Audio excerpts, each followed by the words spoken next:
Selamat pagi semuanya. Salam sejahtera. Yang kami hormati Dekan Fakultas Teknik Ibu Titik Widyasari STMT. Yang kami hormati Kandidat Dr. Insinyur Supriyo sebagai Ketua Umum Asosiasi Ahli Keselamatan dan Kesehatan Kerja Konstruksi Indonesia (DPWDY) selaku pemateri pertama.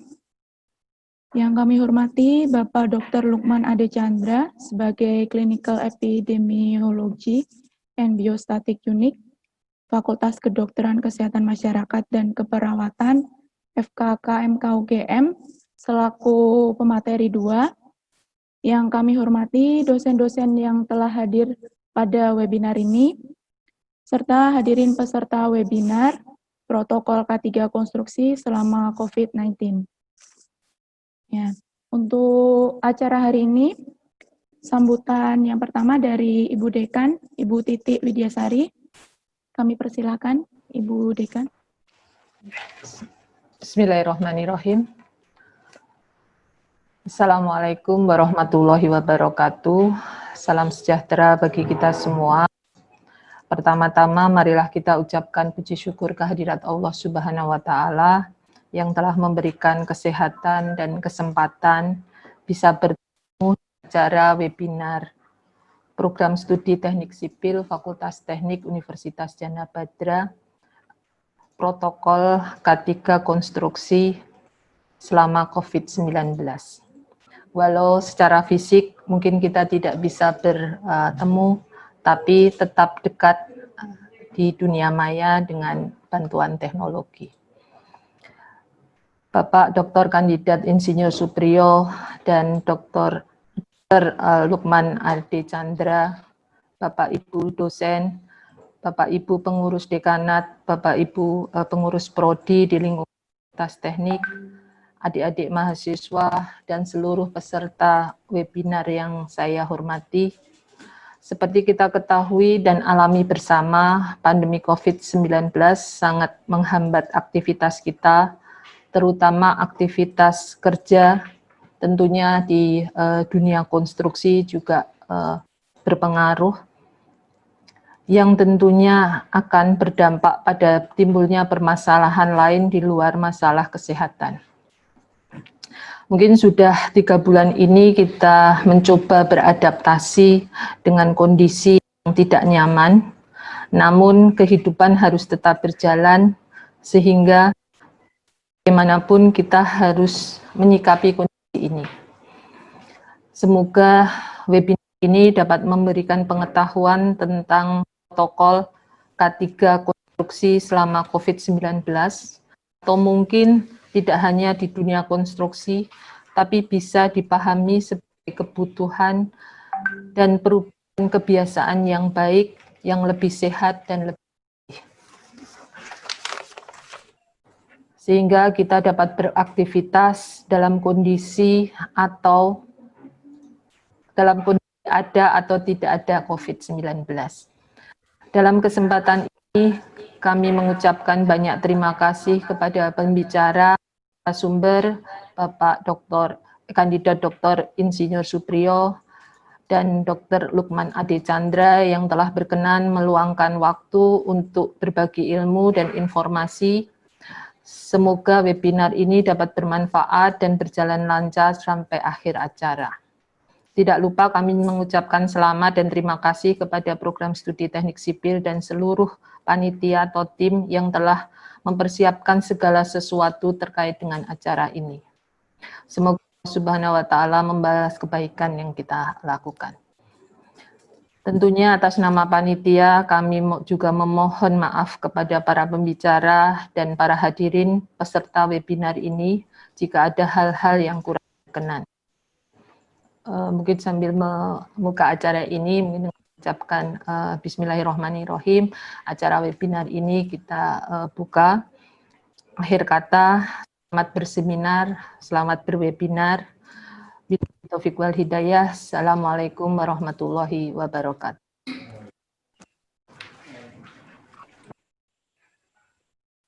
Baik, hadirin peserta webinar yang kami hormati, Webinar pada kesempatan hari ini akan membahas tentang protokol K3 konstruksi selama COVID-19. Pada dasarnya forum-forum ilmiah seperti ini sangat penting dan menarik untuk kita ikuti. Karena banyak sekali informasi penting yang disampaikan penyaji yang bisa kita dapatkan. Secara umum penyampaian informasi tersebut akan lebih mudah dipahami apabila diskusi tersebut berjalan dengan efektif. Oleh karena itu, diharapkan kepada kita semua untuk dapat memperhatikan dan mengikuti diskusi webinar ini dengan sebaik-baiknya. Baiklah, sebelum pemateri menyampaikan materinya, saya sampaikan beberapa ketentuan acara inti kita sebagai berikut. Yang pertama, pemateri kami beri waktu untuk penyampaian materi selama 20 menit. Yang kedua, selama pemateri menyampaikan materi, peserta webinar yang akan bertanya silakan menulis pertanyaannya pada chat room. Kemudian yang ketiga, setelah dua pemateri menyampaikan materinya, maka akan dibuka sesi tanya jawab. Pertanyaan yang terbaik akan kami pilih untuk disampaikan ke pembicara. Demikian peraturan yang kita pakai. Selanjutnya kami persilakan kepada pemateri pertama. Untuk itu kepada yang terhormat kandidat Dr. Bapak Insinyur Supriyo, kami persilakan.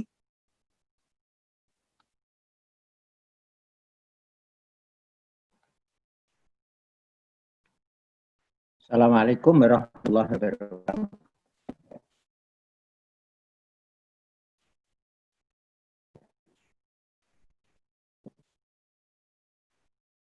Pertama-tama kami mengucapkan syukur kepada Allah bahwa pada kesempatan ini kami dari Advokat Asosiasi Keselamatan dan Kesehatan Konstruksi Indonesia untuk CDY, kami bisa berbagi bersama teman-teman dari Fakultas untuk prodi teknik sipil di Universitas Gadjah. Terima kasih atas kerjasamanya. Dan ini merupakan daripada awareness yang kita lakukan beberapa bulan yang lalu. Saya lihat banyak yang dari perguruan tinggi, terutama memang ini ada beberapa daerah yang dituju, terutama Yogyakarta merupakan pusat perguruan tinggi juga. Terima yang telah menyampaikan dan mudah-mudahan ini juga merupakan bagian ini merupakan awal daripada bisa kerjasama kita. Dan kemarin Mas Praset juga mengikut tentang kemudian kami bisa kerjasama dalam masalah surat keterangan pendampingan ijazah bagi mahasiswa, insya Allah. Dan memang kami insya Allah merupakan salah satu yang bukan satu-satunya ya. Selama ini saya sama Kementerian BU di dalam masalah konstruksi, karena kami sudah mulai tahun 98 dan di Jogja mulai tahun 2008 dan alhamdulillah jalan. Dan mungkin sebagai informasi juga bahwa Pak Dr. Ilham Purnomo merupakan wakil ketua juga di Advokat Jogja. Beliau kemarin menyampaikan salam dan persiapan ujian tertutup di Universitas Diponegoro. Dan ini rekan kami waktu kami di LPJ bersama dengan beliau. Ya, dan juga mungkin Pak Sadi yang juga Fakultas Teknik, kemudian banyak beberapa, dan mungkin sudah pernah bertemu kami untuk masalah sama dengan PII, kebetulan kami di Persatuan Insinyur Indonesia. Jadi demikian. Kemarin dari panitia sebenarnya minta untuk K3 konstruksi, tapi untuk new normal ya.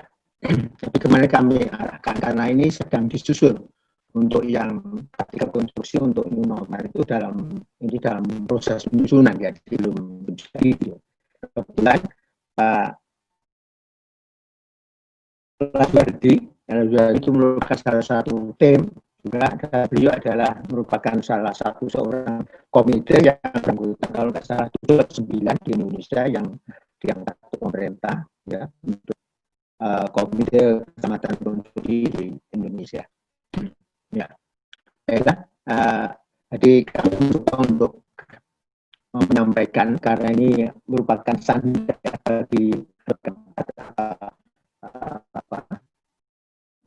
paparan ini merupakan paparan standar dari yang kami juga bisa menambah beberapa, tapi ini diambilkan beberapa Mohon dari maaf, Pak termasuk Supriyo. kemarin. Halo? Bapak, ini dari partisipan suaranya kurang jelas, Bapak. Iya, Mas Ton, kurang putus-putus, Bapak. kurang jelas ya. Ya. Sudah Mbak? Iya, Sudah dekat? Sudah dengar? Sudah, Pak, sudah. Sudah, ya. Iya, Bapak, Ya. sudah. Terima kasih. Jadi materi ini merupakan materi standar Mbak untuk protokol protokol K3 konstruksi selama COVID ya. Dan nanti kita yang untuk new normalnya hampir sama Bapak-Bapak dan Ibu sekalian.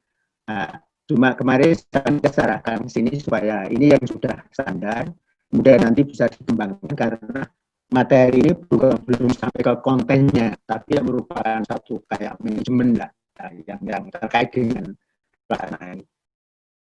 Kira-kira itu. Jadi dalam pelaksanaan ini kita melihat bahwa misalnya pemerintah ini telah Pak Jokowi di dalam pemerintahan yang luar biasa berstruktur.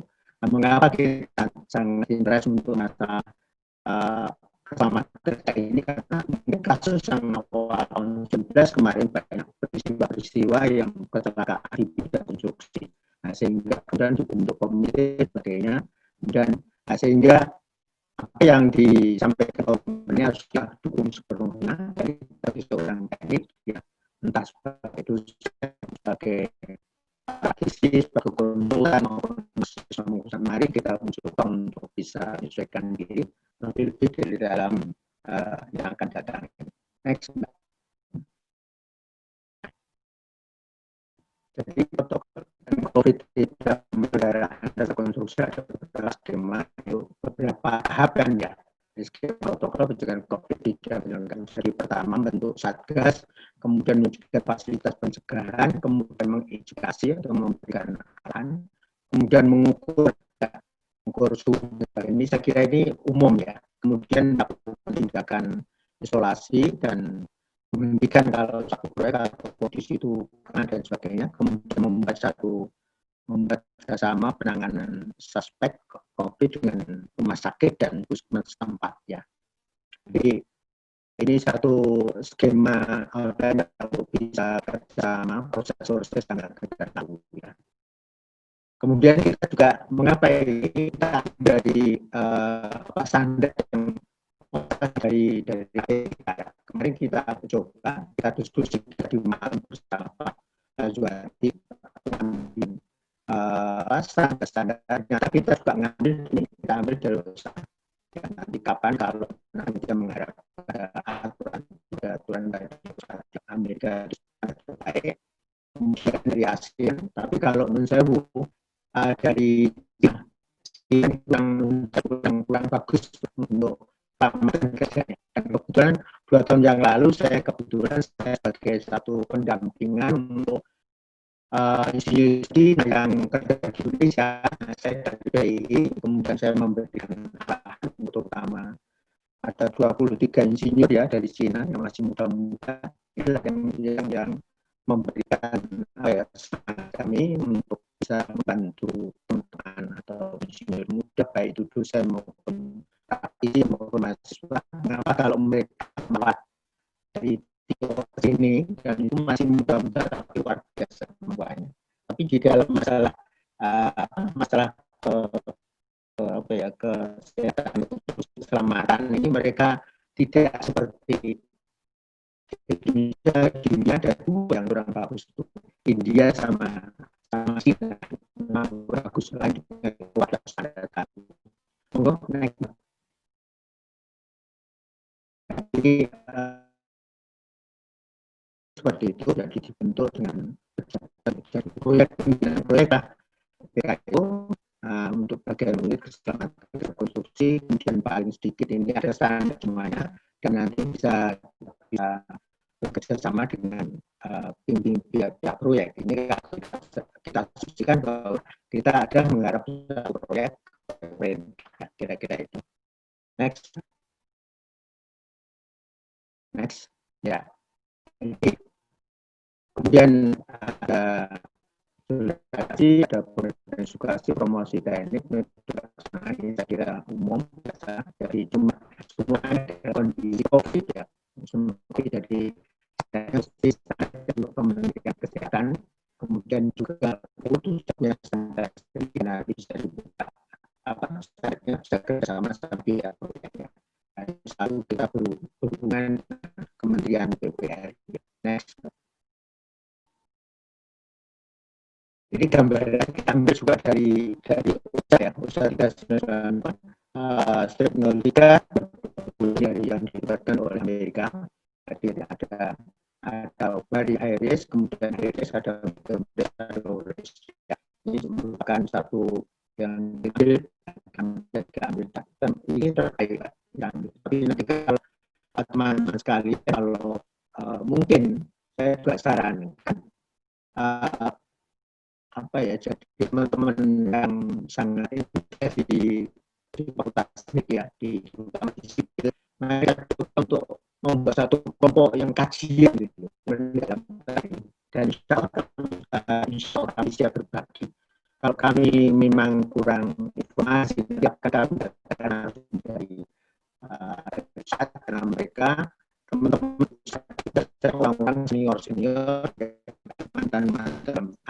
mantan PU. Bapak, ya. Bapak maaf suaranya putus-putus lagi, Bapak. Putus ya. Bagaimana kalau kita break dulu ya, Bapak? Nanti kita monggo. lagi. Ya, mari. Iya, mohon maaf ya, Bapak. Ya, Bapak. Apa kok putus-putus, Mas? Break telepon, Mas.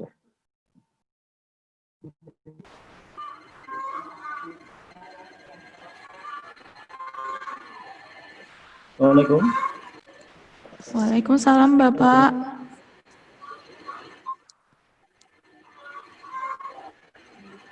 Bapak Lukman Ade, dipersilahkan untuk menyampaikan materinya, Bapak. Oke, bisa dengar ya? Iya, Bapak. Soalnya ini karena audio saya yang laptop itu tidak jalan, jadi saya pindah ke HP. Jadi saya kurang bisa mendengar, tapi suara saya terdengar ya. Suaranya sudah dengar, Pak. Ya, sudah terdengar. Bisa minta tolong yang di HP saya ada. Sebentar. Enggak usah, enggak apa-apa nih, tapi dengar suara ya. Iya, baik, Bapak. Bapak bisa di-share screen ya, Pak, materinya, Bapak. Saya share ya.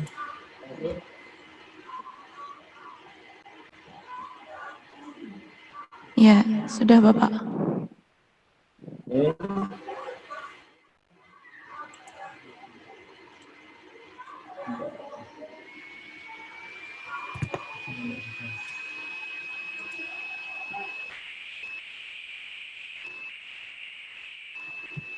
Ya, terlihat ya. Iya, Pak. Saya kurang bisa mendengar. Iya, Pak, sudah, Pak.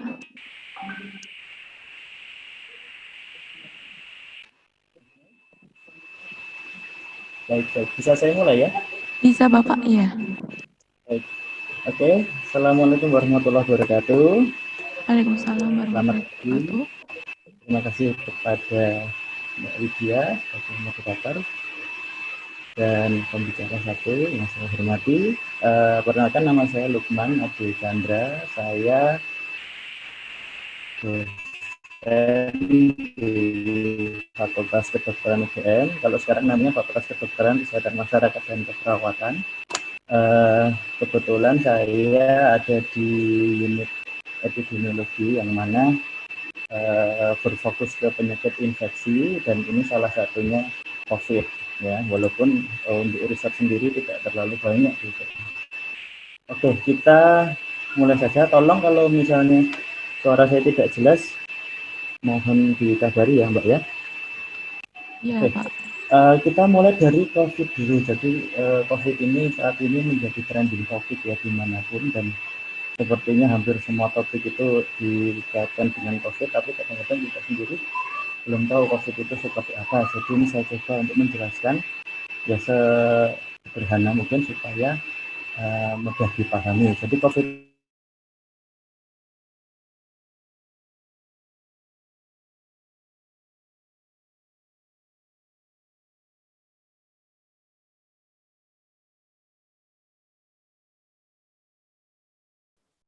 Halo, Bapak Lukman Ade? Suaranya hilang, Bapak.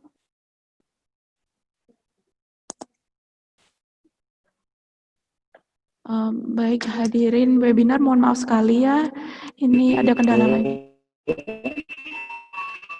Bapak Lukman, suaranya tadi hilang, ya, Bapak. kalau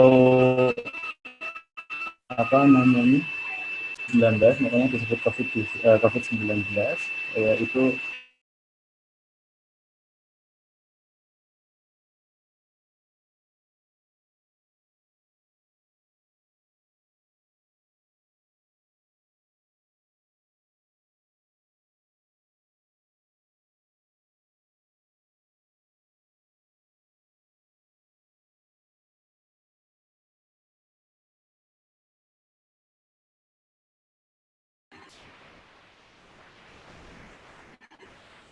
halo, selamat pagi.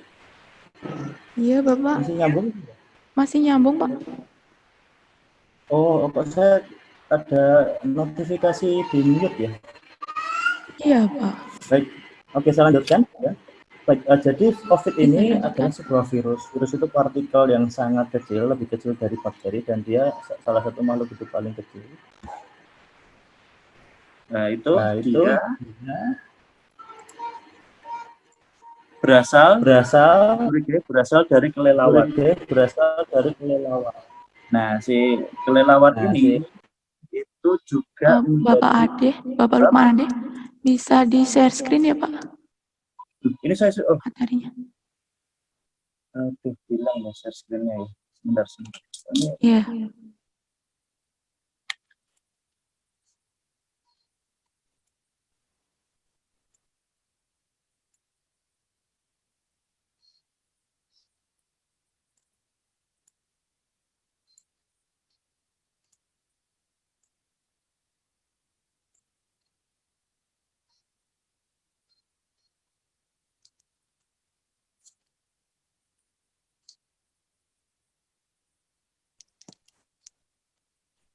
Sudah?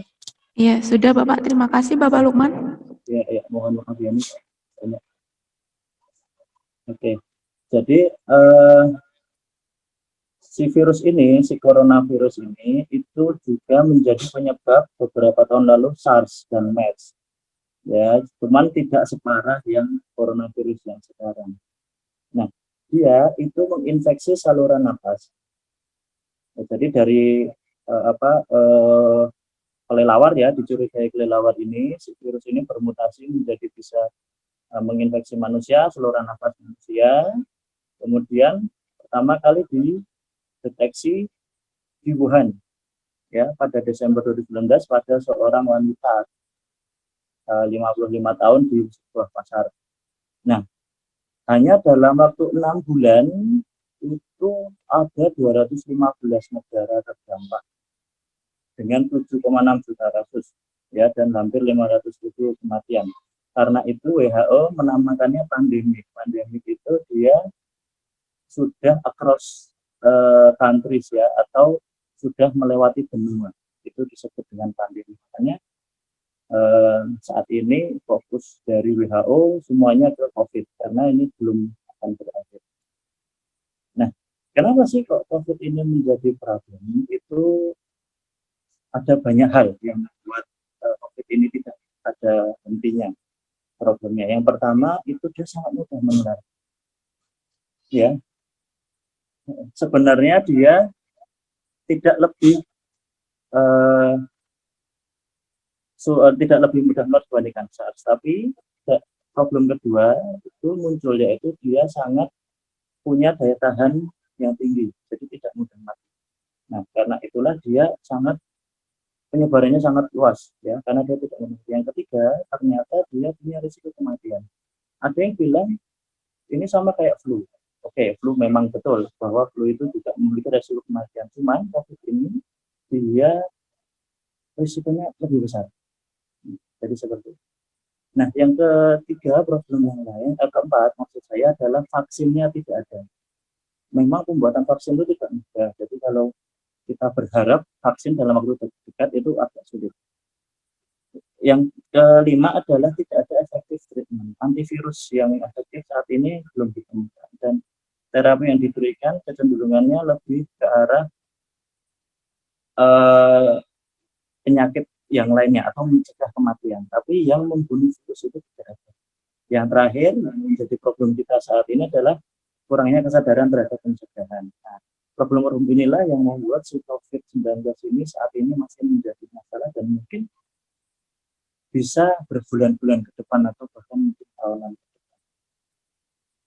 Nah, bagaimana sih penularan? Ini untuk saya yang paling penting, terutama bagi teman-teman di bidang konstruksi ya, dan kita semua sebenarnya, cuma di konstruksi mungkin kita fokuskan di sini supaya tahu bagaimana virus ini menular. Nah, jadi intinya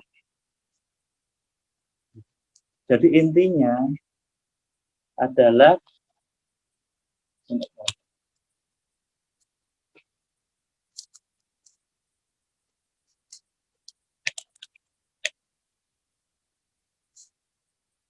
oke, jadi pada intinya adalah penularan itu disebabkan keluarnya partikel yang namanya droplets. Ya, droplets itu adalah suatu partikel, ya, jadi partikel udara ya, partikel udara yang isinya itu virus. Nah, si partikel ini pada orang positif itu dia berisi virus dan dikeluarkan melalui batuk, ya, batuk atau bersin, ya, atau bahkan mungkin saat bernapas. Dan yang terakhir adalah apabila tangan itu menyentuh mulut orang yang sakit. Ya, jadi misalnya saya sakit, saya juga menyentuh hidung, menyentuh mulut saya, nah itu droplet itu menempel di situ. Nah, artinya penularan sampai dengan saat ini itu berkisar terutama di area pernafasan. Ya. Nah, ketika si droplet ini masuk ke orang lain, ya, orang akan terinfeksi dan orang ini akan menginfeksi yang lain. Ya, jadi kalau secara hitungan peneliti bahwa satu orang itu rata-rata dapat menularkan ke 2,2 orang lainnya. Nah, jadi itu hitungan rata-rata. Jadi misalnya saya kena, saya kemungkinan akan menularkan ke 2 orang. Seperti itu terus. 2 orang yang saya kena akan menularkan ke 2 orang lain, 2 orang itu seperti itu. Nah, kemudian ada penelitian terbaru bahwasanya virus itu juga dideteksi di mata, ya, dan kotoran. Nah, jadi makanan yang terkontaminasi kotoran, misalnya kotoran manusia dalam hal ini misalnya bayi, ya, kemudian kita nggak cuci tangan, makanan itu masuk mulut kita, maka kita akan menginfeksi. Atau cairan mata, kita mengusap mata, kemudian kita jaga tangan, ya, kita positif, maka orang lain bisa jadi positif. Nah, studi lain juga menyebutkan bahwa bisa virus itu terdeteksi di sperma manusia, ya, dan juga di hari-hari. Nah, tapi untuk yang khusus 2 ini belum terbukti apakah itu menularkan. Jadi sekedar itu terdeteksi saja. Di Sarjito sendiri sudah ada kasus seorang ibu hamil yang positif COVID, tapi terjadi keguguran. Nah, jadi sekarang sedang diteliti apakah ibu hamil yang terkena COVID itu punya risiko keguguran. Nah, makanya hati-hati juga pada ibu hamil karena bisa jadi bisa menyebabkan keguguran. Ini masih teori. Nah, kalau tadi metode penularan, sekarang prosesnya bagaimana? Ini juga sangat penting bagi teman-teman. Jadi dari mulai orang bersin. Nah, jadi kalau orang bersin itu kalau kita perbesar itu muncul bulatan-bulatan ini namanya droplet ya. Nah, droplet itu ada dua ya, droplet yang ukuran besar lebih dari 5 milimikron dan ada droplet ukuran kecil. Droplet ukuran besar ya, ini dia begitu dikeluarkan, begitu batuk, dia kecenderungannya jatuh. Jadi butuh jarak yang sangat pendek untuk bisa menularkan. Nah, tapi kalau dia mengenai tangan, ya dia akan nempel di tangan. Jadi droplet, misalnya kita batuk kemudian mengesap, ya dropletnya akan di tangan, kemudian kita berjabat tangan, akhirnya orang lain kena. Atau droplet ini menyentuh tangan atau dikeluarkan kemudian menempel di benda. Ya, nanti akan saya jelaskan benda apa saja yang bisa cenderung menularkan. Nah, ini sampai ke orang lain nanti muncul infeksi. Nah, ini disebut dengan indirect. Ya, yang mana sebagian besar itu justru di direct yang tangan ini dan indirect.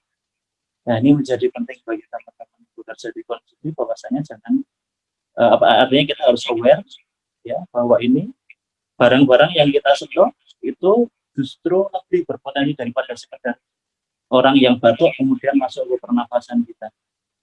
Nah, kita kembali ke atas, di sini ada droplet yang kecil. Nah, ini yang juga lebih berbahaya. Jadi droplet kecil, ya, itu kurang dari 5 mili. Dan dia bisa terbang. Ya, terbang bersama udara, menyebabkan ini namanya airborne. Nah, kalau kita tambah AC di sini, atau kipas, ya, maka dia jangkauannya lebih jauh. Makanya ini kalau secara teori hanya 1 meter, ya, tapi pada kenyataannya bisa menyebar tergantung situasi. Jadi ukuran jaga jarak normal 1,5, 1,8 itu hanya kira-kira. Ya, kira-kira artinya kita tetap harus waspada antisipasi jarak yang lebih jauh, terutama di dalam ruangan yang ber-AC.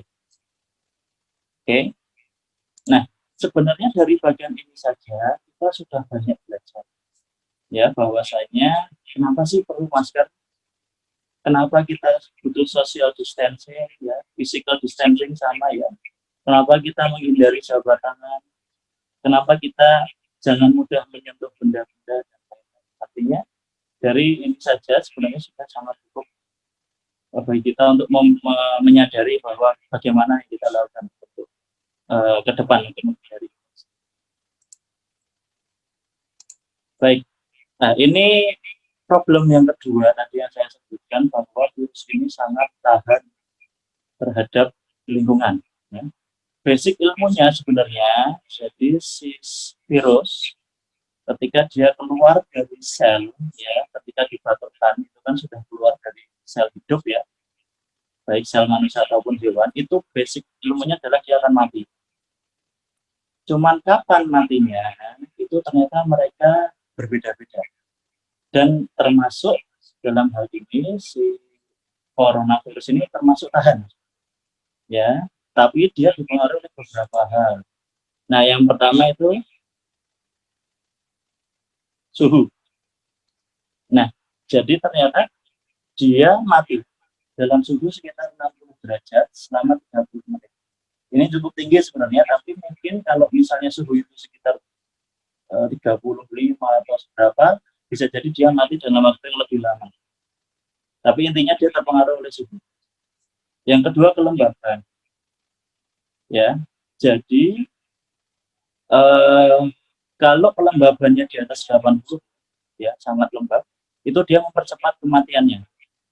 Sebaliknya, kalau dia kering ya di kelembaban rendah, dia cenderung stabil hidup.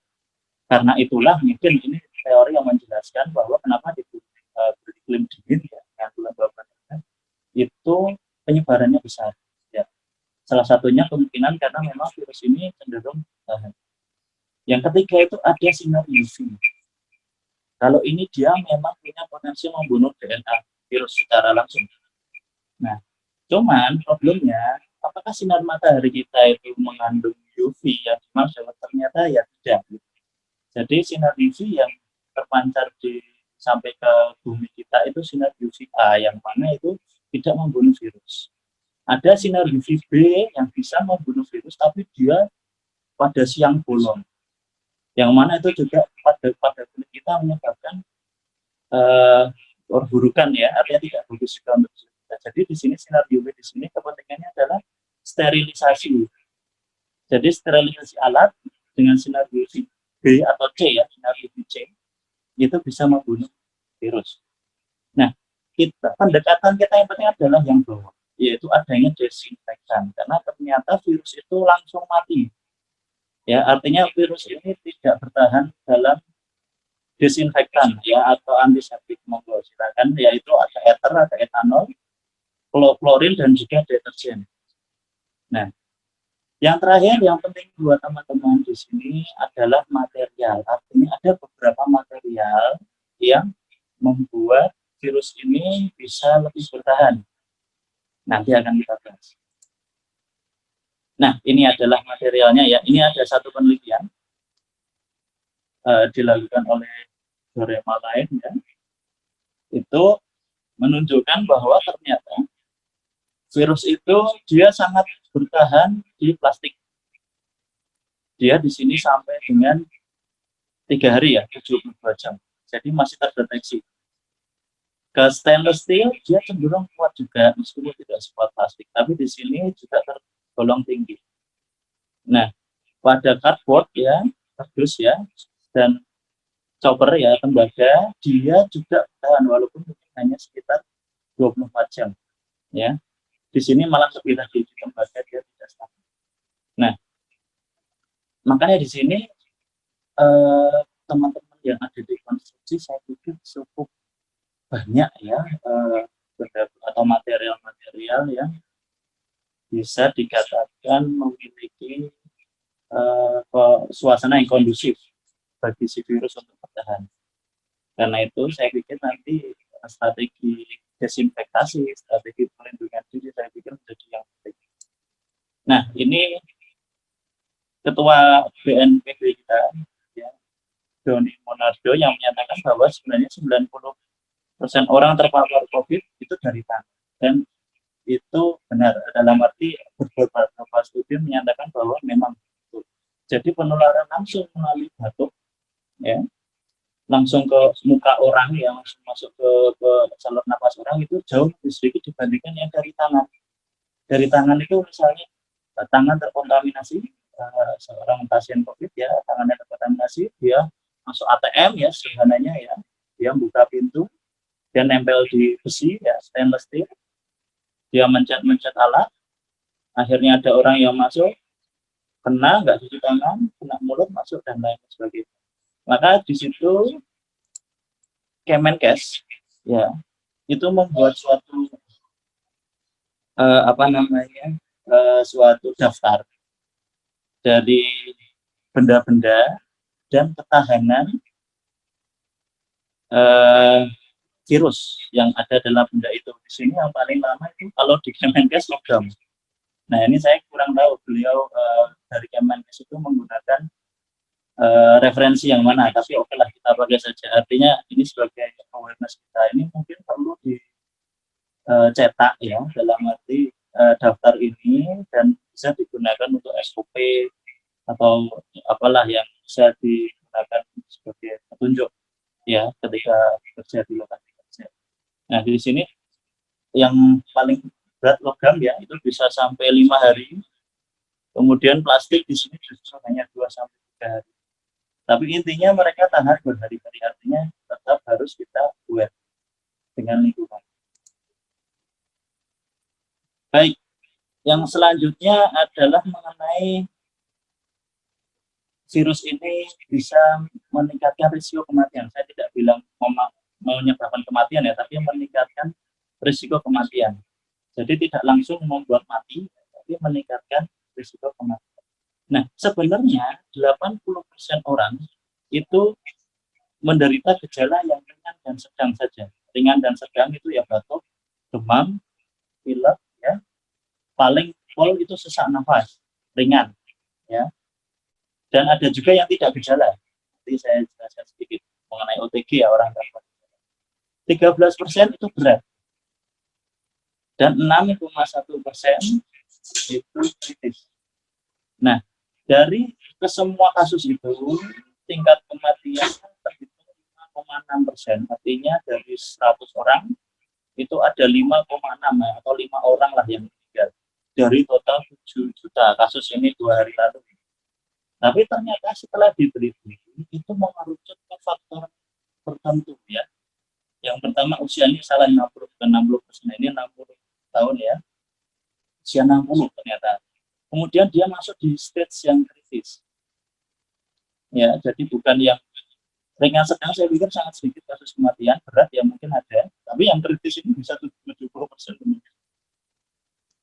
Kemudian orang-orang dengan penyakit kronis, ya, diabetes mellitus, kemudian orang dengan penyakit paru atau riwayat merokok, ya, orang riwayat merokok atau penyakit paru yang karena rokok atau karena sebab yang lain itu memiliki kerentanan kerusakan paru yang lebih berat, ya. Karena sebagian besar kematian itu adalah pada kegagalan nafas, jadi tidak berhasil, tidak bisa bernafas, dan kemudian akhirnya orang dengan penyakit jantung juga kanker dan stroke. Ada pada studi itu virus ditemukan di jantung. Nah, jadi bisa jadi virus ini juga menyerang jantung walaupun saat ini masih diuji, tapi dia ditemukan di sel jantung. Nah, kita melihat sedikit bagaimana Indonesia ya, sampai dengan 2 hari lalu 11 Juni saya belum update. Jadi 35.000 kasus ya dengan 2.000 kematian. Ya, saya pikir ya cukup banyak ya. Kemudian tingkat kematiannya 5,7. 5,7 ini sedikit lebih tinggi walaupun tidak yang signifikan dari total ya global tingkat kematian global ya. Kemudian ranking untuk total kasusnya 32. Yang mana ya oke, itu cukup banyak dari 215 negara. Jadi kita ya hampir 10% ya, 10%. Kemudian tingkat kematiannya itu cukup tinggi kalau ranking total kematiannya yaitu 22, dan ini salah satu yang tertinggi di Asia Tenggara. Nah, tapi dari semua ini yang paling mengkhawatirkan itu yang bawah. Ya, yang bawah ini yang menurut saya menjadi perhatian kita, terutama untuk menjaga diri masing-masing. Jadi Indonesia itu masuk peringkat 163 dari 215 negara dari total tes yang dilakukan per 1 juta penduduk. Ya, artinya Indonesia hanya, kalau saya lihat ranking itu bareng sama negara Uganda kalau tidak salah, atau Somalia atau apa, artinya sangat-sangat sedikit tes yang dilakukan. Sangat sedikit. Hanya 48 orang per 1 juta. Ya, sangat kecil. Makanya ini menjadi perhatian kita. Nah, karena sangat kecil, jadi sebenarnya kita akan kesulitan dalam mendefinisikan ini. Jadi ini adalah definisi yang akan saya ceritakan sedikit, definisi yang dibuat oleh Kemenkes ya, apa ODP, PDP, dan lain-lain. Nah, ODP yang pertama, itu sering dengar, tapi ini saya ulang lagi. Jadi ODP itu orang yang hasil COVID-nya belum ada. Ya, tapi dia tercatat punya gejala ringan, batuk, demam, pilek, tanpa sesak nafas. Ya, tanpa sesak nafas di sini. Nah, kalau dia ada sesak nafas, ya, dan cenderung butuh perawatan, maka statusnya naik menjadi PDP. Ya, sama, hasil COVID belum ada. Nah, ketika hasil COVID-nya sudah muncul, atau sudah dicek, maka dia menjadi pasien positif. Ya, jadi entah gejalanya ringan, sedang, atau berat atau kritis ya, itu dia disebut pasien positif. Nah, yang terjadi di Indonesia adalah pasien PDP itu yang meninggal itu 3 kali lipat dari yang tercatat. Kenapa? Karena dia masih penuh. Jadi persyaratan PDP untuk bisa dites itu sangat ketat. Ya, jadi tidak bisa serta-merta orang PDP itu dicek. Artinya masih ada restriksi di situ bahwa kita sebagai PDP misalnya itu kapan mendapat tes, kapan hasilnya keluar, itu mesti terkendala kemudian keburu meninggal. Nah, PDP yang meninggal ini biasanya belum tercatat atau bahkan mungkin belum diambil swab. Nah, makanya di sini sebagai petunjuk bahwa kita itu harus berpikir bahwa kasus itu sebenarnya jauh lebih. Nah, ada satu lagi yang gawat juga, yaitu namanya OTG. OTG ini orang tanpa gejala. Jadi ternyata COVID itu bisa jadi pada orang yang muda, terutama orang yang fit, ya, orang yang sehat, ya, itu tidak muncul gejala sama sekali, atau mungkin sangat ringan, jadi orang itu tidak. Tapi ketika dicek, entah dia misalnya dalam perjalanan, kemudian dia rapid test, reaktif, kemudian akhirnya swab, akhirnya dia positif, tapi dia tanpa gejala. Nah, si OTG ini biasanya tidak dirawat dan dia diminta isolasi. Tapi dia dapat menularkan. Nah, ini yang gawat. Jadi dia bisa menularkan tanpa dia sendiri sakit. Nah, kita harus waspada di sini. Oke, ini sedikit gambaran kasus baru.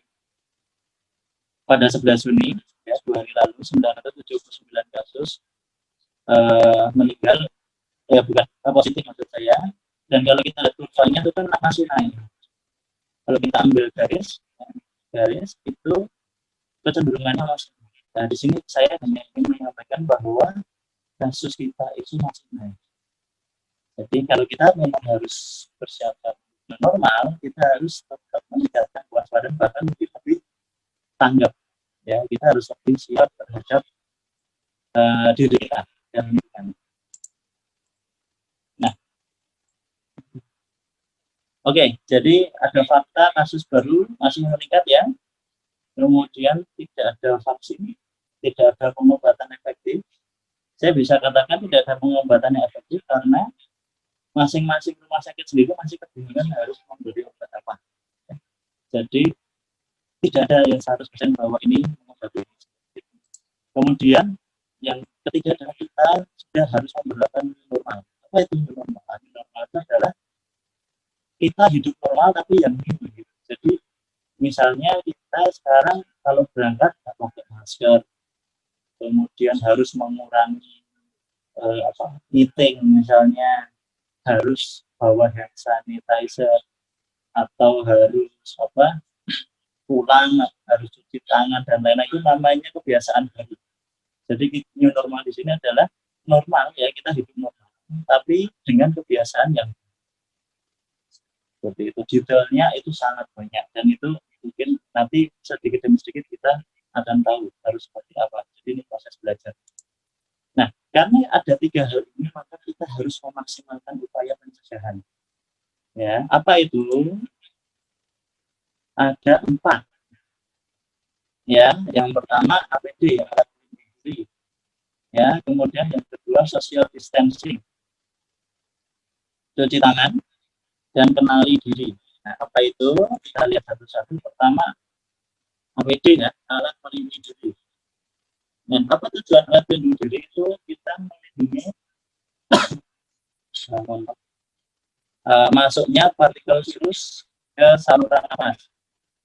Ya, jadi yang normal, ya, itu tidak bisa ditembus dengan ukuran 0,02 mikron, ya, sangat kecil. Nah, ini artinya kita harus memenuhi sebenarnya, ya, kita harus memenuhi.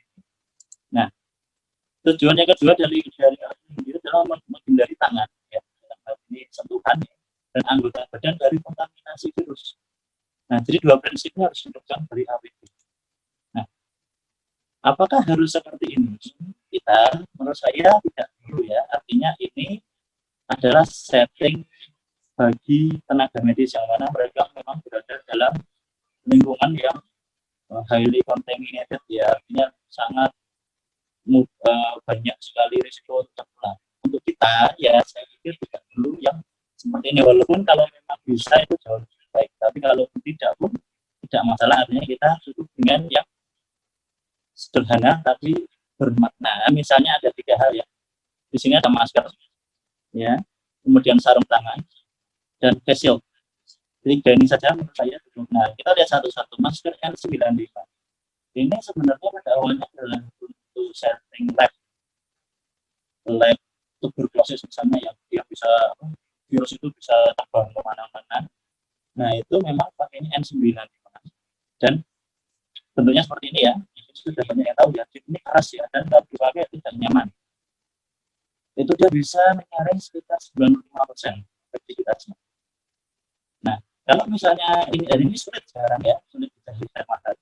Nah, yang kedua kita bisa beli masker ya. Ini yang masker biasa yang sekali pakai ya, yang kita beli 1 box itu. Kita menyebutnya masker bedah atau itu cukup efektif ya, antara 89-90%. Nah, tapi kalau ini tidak ada, itu mau tidak mau kita beralih ke yang lain, yaitu misalnya masker kain ya. Saat ini sudah banyak disalurkan dan cukup mudah dan murah ya. Nah, apakah ini efektif? Ini sangat tergantung dari jenis kainnya ya, tapi bisa disimpulkan sekitar 70% ke bawah. Nah, ini ada, saya baru screen dari BKKBN ya, di BKKBN. Jadi dia membuat semacam penelitian itu, ternyata malah yang paling lumayan itu pakai bahannya lap dapur. Saya juga ada yang lap dapur malah bagus ya. Nah, sementara untuk kain karton yang mungkin enak ya, itu justru hanya 50%. Nah, seperti itu. Ada nanti spons dan lain-lain. Ini sementara yang saya tahu. Kemudian sarung tangan itu adalah, ini juga penting karena ini karetnya dengan sentuhan ya, dan kalau bisa karet, karena karet dia tidak tertembus dan jangan sampai rusak ya, kalau perlu double. Nah, ini yang saya juga agak banyak saya promosikan itu penggunaan face shield. Face shield ini juga saya tinggal lab sebenarnya, cuma sekarang rumah sakit sebagian besar sudah menggunakan. Bahkan kemarin saya ke bank itu satpamnya sudah menggunakan face shield ini. Jadi saya pikir ini bagus bagi orang-orang yang memang terpapar harus menemui banyak orang ya, dosen misalnya, atau kepala pengisi seminar yang online misalnya. Artinya bisa jadi efektif karena dia bisa 100% kalau dikombinasi dengan masker. Nah, ini ada beberapa tips atau mungkin anjuran ya, bahwasanya waktu efektif masker itu hanya 4 jam. Nah, karena pada saat dia sudah dipakai, dia partikelnya serata ya, fibernya itu membesar ya, atau dia tertutup oleh margang ya, atau dia tertutup oleh debu, atau intinya dia hanya efektif 4 jam. Makanya paling tidak minyak 2 harus tadi. Oke. Nah, kalau untuk masker kain ini BKKBN juga ini saya dapat, ini dia menyarankan sampai 3 lapis. Nah, ini mungkin pada setting tertentu, misalnya dikonstruksi banyak pekerja itu atau seminar. Nah, punyanya masker kain ya sudah didobel saja. Ya, jadi tipsnya seperti itu. Mungkin tidak harus setiap saat ya, tapi pada momen-momen tertentu. Yang kedua, selanjutnya strateginya adalah social distancing. Ini sudah lazim diketahui bahwasanya ada jarak minimal yang harus dipenuhi supaya paling tidak droplet itu, kalau ada yang positif ya, itu droplet itu tidak berpindah ke orang. Jadi dia ada masa dia jatuh ke bawah. Nah, tapi ini juga jarak yang bisa dikatakan tidak 100% akan menjaga kita, artinya tetap harus diimbangi oleh usaha yang lain. Nah, kemudian ini juga yang paling penting, karena kita tahu tadi 90% dari tangan, maka kebiasaan cuci tangan yang harus kita tingkatkan, yaitu kapan? Ya, itu kalau saya boleh saran itu sebelum pergi, ya, dan setelah pergi. itu minimal. Atau kalau mau lebih detail lagi itu sebelum menyentuh benda dan setelah menyentuh benda asing dalam hal ini ya, misalnya kita pakai buka pintu kantor itu kan benda yang orang lain juga akan sebut. Jadi kita harus melindungi orang lain juga dan harus melindungi diri kita. Dengan apa kita ini air dan sabun cukup sebenarnya. Cuman kan itu tidak bisa kita bawa setiap saat ya. Makanya ada hand sanitizer. Kalau kepepetnya ada deterjen atau klorin baikling ya atau apalah cairan alkohol itu bisa juga digunakan. Bagaimana caranya? Ini kalau memang mau mengikuti itu ada 6 langkah.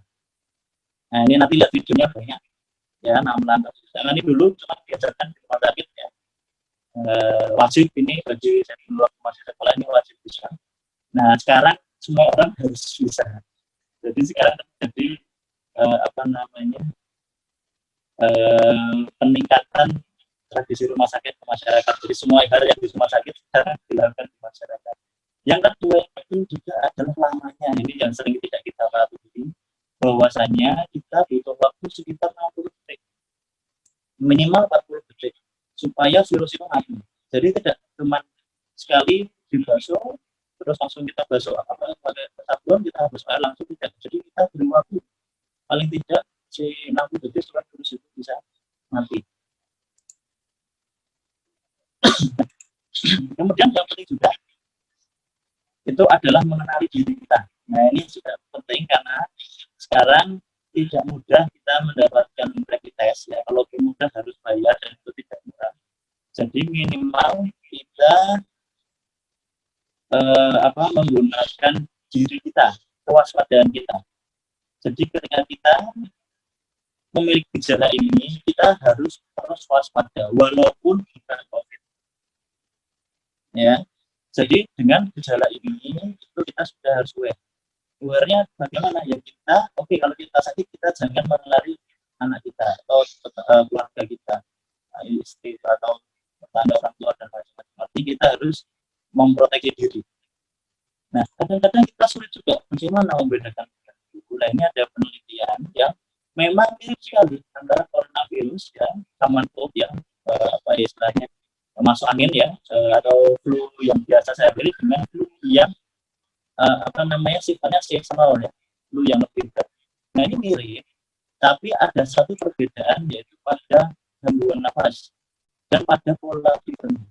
Pola tidurnya itu pada corona itu biasanya tinggi sekali, ya bisa 38, 39 dan cukup lama. Nah kalau ada dua ini ya, pertama Chernobyl itu kita 80% kita curiga. Nah, apa yang kita lakukan pertama adalah isolasi mandiri. Sudah itu pertama kali kita lakukan selama 14 hari. Kenapa 14 hari? Karena 14 hari adalah titik poin akhir di mana virus itu muncul atau tidak. Ya, jadi masa di mana kecenderungannya virus itu positif atau negatif adalah dalam waktu 14 hari. Kalau dalam waktu 14 hari itu kita cuma batuk pilek ringan dan kita sembunyi gitu aja lah, tidak ada nafas yang harus kita ke rumah sakit ya, cuma 14 hari sembunyi itu. Nanti setelah itu kalau memang mau cek ya silahkan cek ya, seperti itu. Nah ada tips lain sebenarnya sangat banyak ya, cuman ada beberapa yang bisa saya sampaikan. Yang pertama adalah tips pencegahan yang lain, yaitu setelah kita aktivitas ya, kerja atau dari mana itu usahakan mandi ya, pakaian dicuci karena deterjen bisa membunuh ya, kemudian kita mandi sabun bisa membunuh. Nah kemudian usahakan menggunakan baju khusus saat bekerja. Ini sudah dilakukan di rumah sakit, dan di rumah sakit sekarang sudah tidak menggunakan jas dokter ya, menggunakannya baju khusus yang hanya dipakai saat di rumah sakit. Nah, mungkin nanti di lokasi kerja pun bisa jadi baju itu disediakan ya, kemudian ketika orang datang di sana ganti baju. Baju itu hanya dipakai saat bekerja. Nah, setelah itu pulang dia ganti lagi, kemudian baju yang sudah digunakan harus langsung dicuci setiap hari. Nah ini yang paling sulit juga masalah manajemen keuangan. Jadi ternyata kipas angin atau AC dalam mengeluarkan. Nah, terutama asisten yang saya karena asisten kan tidak mahal. Nah, subuh itu usahakan dia jangan terlalu dingin, ya, karena dia juga mengatur kelembapan, ya. Kemudian flow-nya, alirannya itu juga dibuat seminimal atau diarahkan ke arah yang cenderung keluar, ya. Jangan muter di situ saja. Nah, kemudian hindari blower yang kuat, karena itu akan menambah sifat airborne tadi, perputaran partikel juga kecil tadi bisa kemana-mana kalau blower. Dan kalau bisa gunakan exhaust fan yang mana itu akan membuang itu keluar, jadi kecenderungannya seperti ventilasi. Ya, jadi ada udara masuk keluar. Nah, yang keluar ini kan kecenderungan dia akan kena matahari dan itu bisa mengurangi ya stabilitas dari ini. Yang juga sangat penting yaitu minimalisasi kontak dengan barang-barang yang kemungkinan kontaminasi seperti tadi. Dan yang terakhir ini yang paling membuat orang itu terinfeksi yaitu kita terlalu sering menyentuh wajah, ya sengaja menyentuh wajah, dan itu penularan yang paling sering. Jadi tangan kita terkontaminasi tidak sadar, kemudian kita entah natal atau bagaimana virus itu masuk ke itu. Baik, saya pikir untuk materi saya sudah cukup. Ya, nanti apabila ada pertanyaan kita diskusi bersama. Ya, terima kasih, saya kembalikan ke. Baik, terima kasih. Kami ucapkan terima kasih kepada Bapak Dr. Lukman Ade Chandra yang telah menyampaikan materi. Terima kasih Bapak atas materinya tentang COVID-19 dan tips-tips pencegahannya. Kemudian nanti ada sesi tanya jawab setelah pemateri selanjutnya, Bapak Kandidat Dr. Insinyur Supriyo. Untuk itu, kepada Bapak Supriyo, kami persilahkan untuk melanjutkan materinya, penyampaian materi kembali. Bapak Supriyo. Mbak. Ya, Alhamdulillah Bapak, bisa silakan. lancar. Alhamdulillah ya, Bapak. Ya, jadi kalau tadi kan sudah saya sampaikan, dan sekarang masalah tingkat tekan risiko, Mbak. Risiko yang kita ambil dari SARS dari Amerika itu. Nah, terus yang terus Mbak. Next. Next, ya. Next, Mbak. Nah, ini kan penjelasan dari masing-masing tingkat risiko.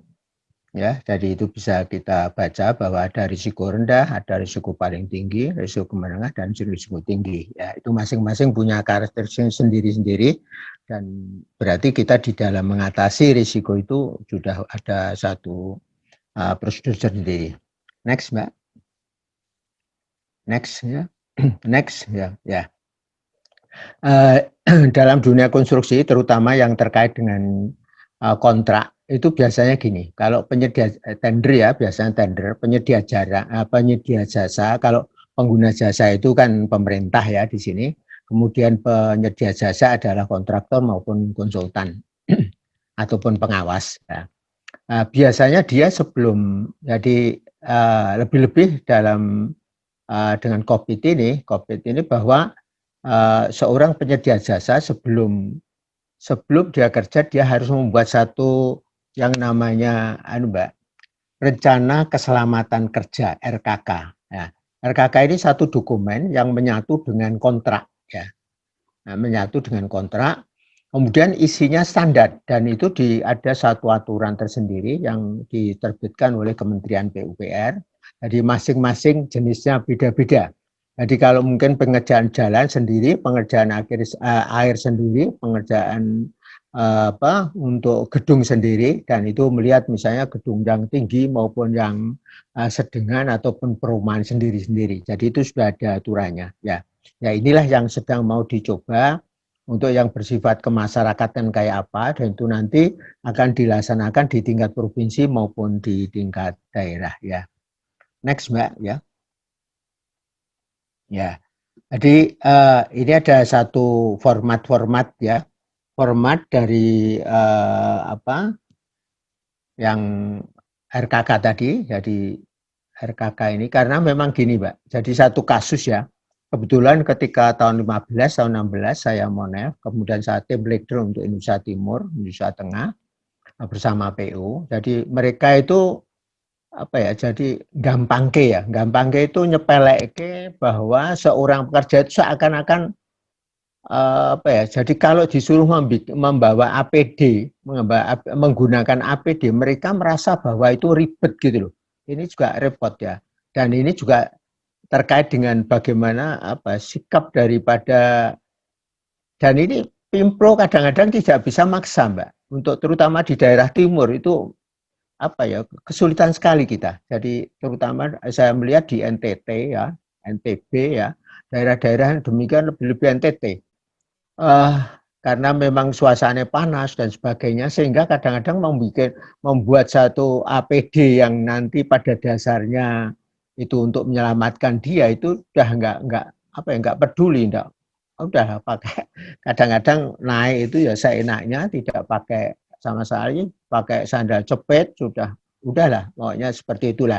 Ini saya harapkan kalau itu APD tidak digunakan, akan kita sulit untuk mengaplikasikan pada COVID ini ya, pada terjadi satu, padahal ini COVID ini kan tidak bisa diprediksi berhenti. Kita jangan berpikir bahwa COVID ini akan berhenti, Mbak. Makanya ada new normal. New normal itu tidak akan sama dengan yang dulu sebelum, menurut beberapa ahli bahwa ini kita harus sikapi seperti ini ya. Jadi ini tidak bisa dikatakan sebelum terjadi satu obat yang mampu untuk menyembuhkan, ini tidak bisa. Padahal ada suatu obat, kalau nggak salah saya baca di satu tulisan itu, bahwa 13 tahun yang lalu terjadi, sekarang baru ditemukan beberapa bulan yang lalu. Ini juga pandemi seperti ini. Nah inilah, jadi kita tidak bisa apa-apa lah. RKK ini adalah mandu bagi seorang penyedia jasa yang diketahui oleh pengguna jasa, proses apa yang harus dilakukan. Ya, jadi mudah-mudahan ini nanti formnya bisa dilihat, karena ini ada standar sendiri dan ini akan dilakukan bersama antara penyedia jasa dan pengguna jasa. Nah, penyedia jasa harus taat pada itu. Nah, isi daripada RKK itu nanti kontennya adalah bagaimana mengamankan. Nah, mengamankan itu juga pada situasi pandemi ini gitu loh. Kira-kira itu. Ya, jadi nanti ini intinya kan gitu. Jadi di konstruksi itu mesti ada tender kemudian tender ataupun proses untuk recruiting seorang penyedia jasa, baik itu konsultan maupun pelaksana, kemudian pengawas, itu harus melalui seperti itu ya. Terus Mbak, terus ini model ya, jadi form-form yang nanti akan, dan ini akan dipelajari bersama antara pengguna dan penyedia jasa, kemudian di situ akan dihasilkan, hasil itu nanti akan untuk mengukur sudah melaksanakan atau belum. Nah, ini sulit kadang-kadang kita sebagai seorang peneliti di daerah yang pernah saya lakukan tahun 15-16 itu bersama teman-teman PU, kita juga menghadapi satu kesulitan. Kadang-kadang di situ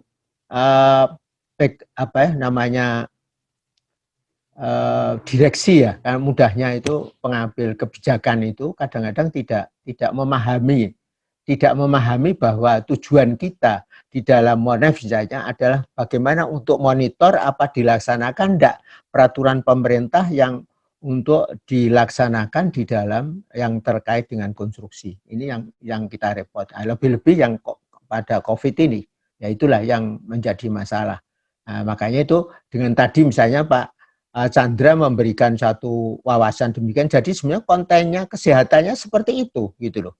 Nah ini gimana caranya itu ya, perlu, makanya ada satu proses kita ketika di situ di dalam RKK itu disambutkan mulai dari persiapan seorang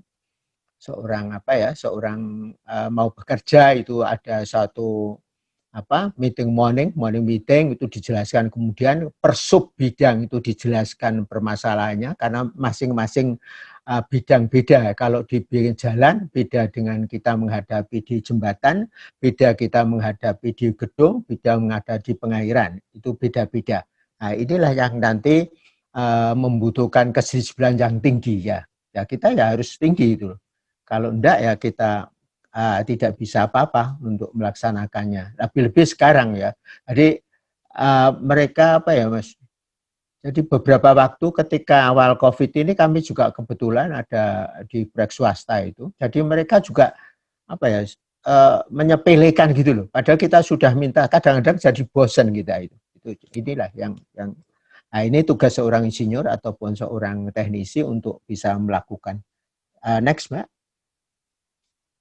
Next ya. Monggo, lah ini proses saja ya. Ini proses, monggo nanti bisa dilalui. Jadi next. Ya.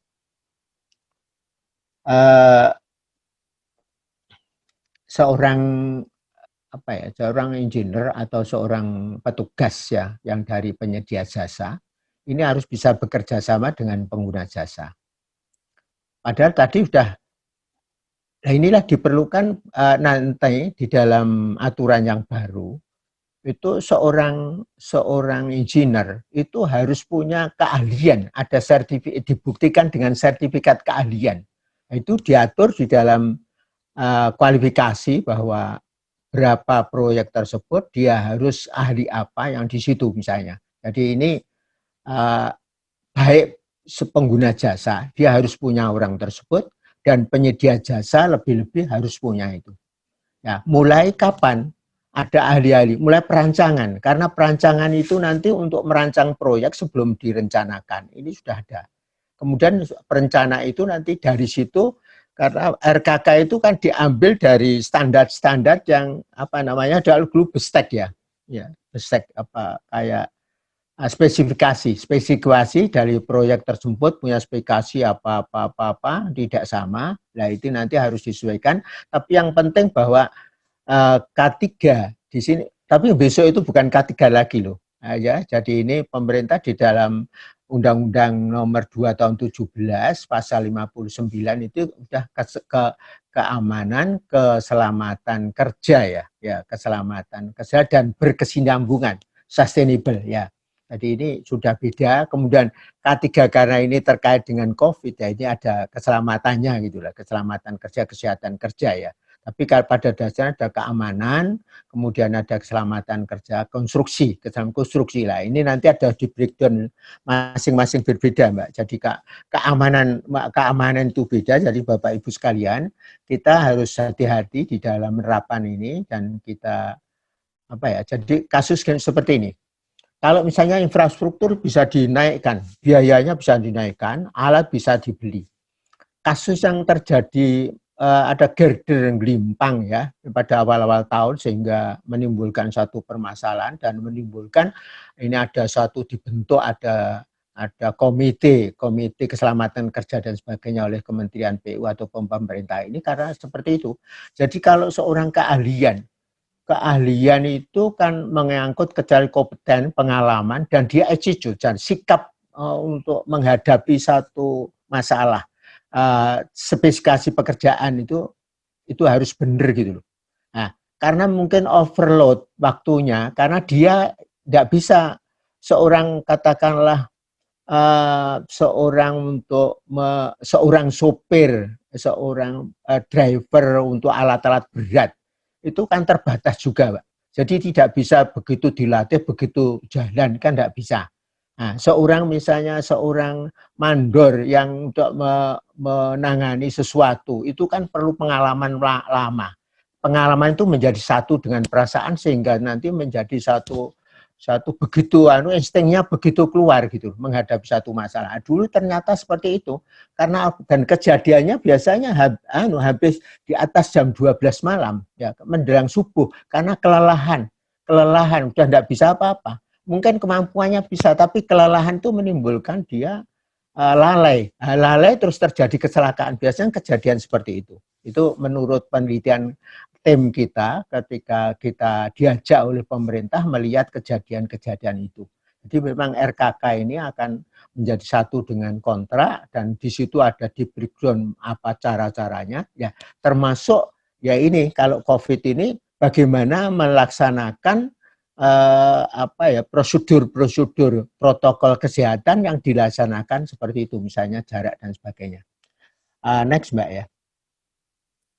Next ya. Next Mbak.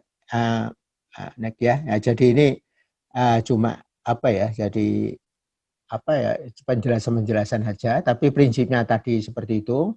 Jadi ini kita belum berbicara tentang proyek-proyek yang Mbak. Jadi kita Bapak Ibu sekalian, kita baru bicara tentang proyek-proyek pemerintah. Belum lagi karena proyek pemerintah sebenarnya cuma 40% daripada infrastruktur di Indonesia, di mana itu 40%, yang lain ada di swasta. Nah, kita juga ada menjadi satu masalah juga ya. Lebih-lebih misalnya kita investor asing yang kerjasama dengan Indonesia, misalnya kita di investor Cina. Karena mungkin cara berpikir orang Tiongkok itu beda dengan orang Indonesia, bersikap terhadap kesehatan pun lain gitu loh. Nah, ini yang kita harus tahu, maka dari itu COVID ini kita harus ini yang mendorong kita para insinyur atau calon insinyur untuk mengetahui betul K3 itu. Jadi kita luar biasa, jadi seakan-akan semua keselamatan kerja ini adalah terdiri pada aturan-aturan yang diatur bersama kerjasama Departemen Kementerian Tenaga Kerja, Kementerian PU, dan juga asosiasi. Nah, kami sendiri terus mengikuti dan bersama pemerintah bagaimana untuk di lapangan, kemudian aturan di lapangan itu apa yang terjadi di lapangan menjadikan satu masukan sehingga aturan-aturan yang dibuat itu bisa mendekati apa yang terjadi di lapangan. Jadi tadi bagaimana mensikapi untuk orang yang masyarakat, yang misalnya masyarakat bawah yang uneducated ya, dari ukuran tertentu uneducated, nah dia cuma kerja padahal dia kalau diperingatkan tuh marah ya, pada kita tidak bisa apa-apa, yaitu yang terjadi selama beberapa tahun itu saya sampai susah, sampai menghadap itu susah. Lah inilah kita harus tahu budaya, makanya K3 itu harus menjadi budaya kita, dan budaya kita harus dicontohi oleh kita seorang teknisi ataupun seorang insinyur atau seorang pengguna jasa, ini harus memberikan contoh. Dan biasanya RKK itu nanti di dalam aplikasinya mesti ditandatangani oleh pengawas. Pengawas itu adalah orang yang sudah pernah berlatih di dalam sertifikasi. Untuk mendapatkan sertifikasi ada pelatihan. Nah, inilah yang mungkin bisa dilaksanakan. Saya kira itu gambarannya tentang ini. Jadi prinsipnya apa yang dirasakan jarak seorang tukang antara ini harus sekian dan sama Pak dengan kesehatan semua. Cuma ini untuk konstruksi. Nah, untuk konstruksi tadi kan harus orang dikasih nutrisi, kemudian nah ini kita bayangkan mereka apa bisa ya untuk ganti pakaian, begitu biasanya. Bayangkan kalau per hari, pakaian hari ini kita pakai seorang tukang, besok suruh ganti, ayo itu besok, aduh itu juga susah Mbak. Ini satu tantangan kita bagaimana cara menghadapinya. Kemudian masker kan dari kain berbeda dengan yang bukan kain.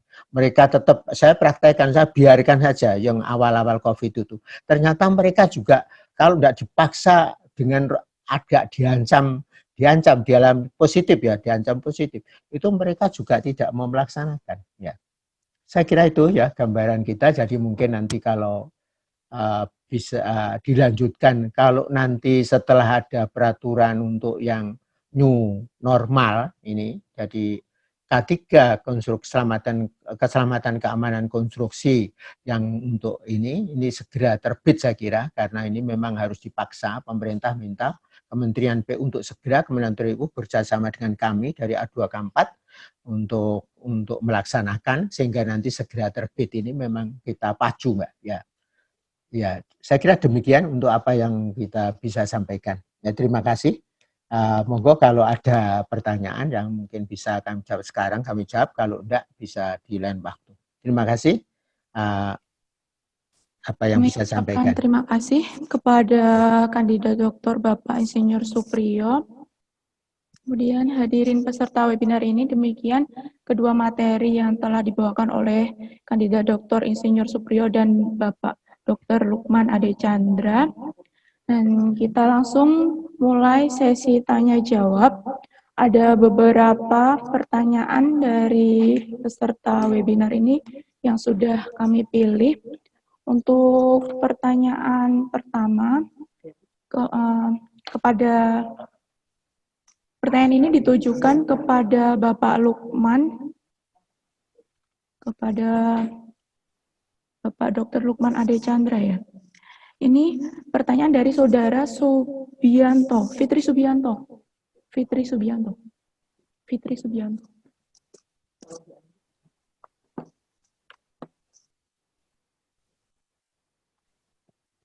Saudara Fitri Subianto, untuk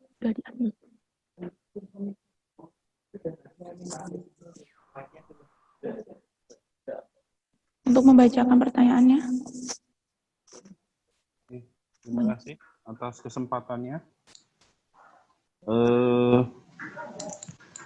Mungkin saya bertanya mungkin sekaligus ya, mungkin dengan Pak Insinyur Supriyo dan Dr. Lukman, karena memang perdebatan sekarang kan media untuk menular dari COVID ini kan dari droplet, yang jelas droplet, tetapi yang airborne disease ini masih menjadi perdebatan. Nah, terkait itu apakah dalam melakukan aktivitas di proyek itu pekerja itu untuk standar penggunaan APD itu satu, kalau standar seperti biasa kan helm dan sebagainya, tetapi kalau dalam proses keadaan seperti sekarang ini, apakah perlu ditambahkan untuk face shield? Ada dua kemungkinan, apakah face shield saja cukup, apakah harus dipasang dua-duanya, jadi masker dan face shield, karena perlu kita yang trending sekarang ini adalah kalau kita berolahraga kan disarankan untuk tidak menggunakan masker kalau beraktivitas yang berat-berat. Nah, termasuk kita bekerja di lapangan itu kan aktivitasnya cukup berat karena beberapa kita harus berjalan, kemudian mengangkat beban dan lain-lain. Nah, itu apakah bisa kita hanya menggunakan face shield saja tanpa menggunakan masker, atau memang harus menggunakan masker dan face shield? Demikian mungkin pertanyaan saya, Mbak. Ya, terima kasih. Baik, Saudara Fitri, untuk pertanyaannya kepada Bapak Dr. Lukman Ade Chandra supaya bisa untuk menjawabnya.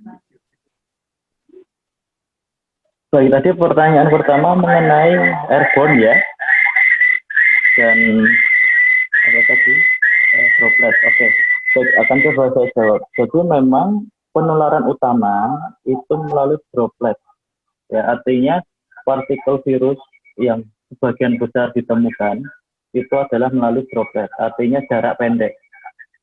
Ya, dia cenderung ketika batuk, ya. Nah, kalau bersin memang sedikit lebih jauh, tapi itu pun dia cenderungnya akan jatuh. Nah, bagaimana dengan yang airborne? Airborne itu dibawa oleh partikel yang lebih kecil. Pada awal ya, awal tahun itu airborne masih dibantah, ya, masih dibantah karena memang virus itu, ya, itu sebagian besar itu memang lewatnya partikel besar. Nah, tapi pada Mei itu ada sebuah penelitian di rumah sakit, bukan di Indonesia ya, di Amerika Serikat, itu menemukan konsentrasi rendah dari RNA virus, dalam hal ini virus COVID, pada partikel kecil. Nah, maka dari itu, dari penelitian ini tidak memastikan bahwa ini pasti airborne, tidak, tapi punya potensi untuk menjadi airborne. Artinya bisa jadi mutasi virus ya. Jadi virus itu kan berkembang terus, dia menyesuaikan.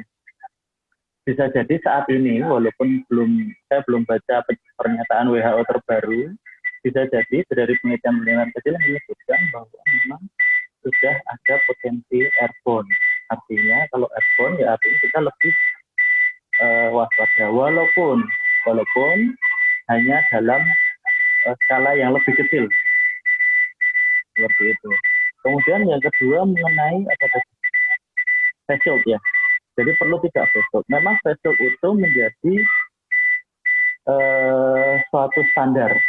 Nah, sebenarnya ya, kalau ini pendapat saya, bahwa karena sebenarnya dia itu cukup efektif dalam menahan, karena dia akan kedap.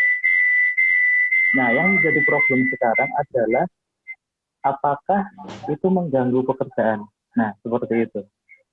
Apakah penggunaan face shield itu akan membatasi aktivitasnya? Itu kan sangat tergantung dari profesi masing-masing, ya.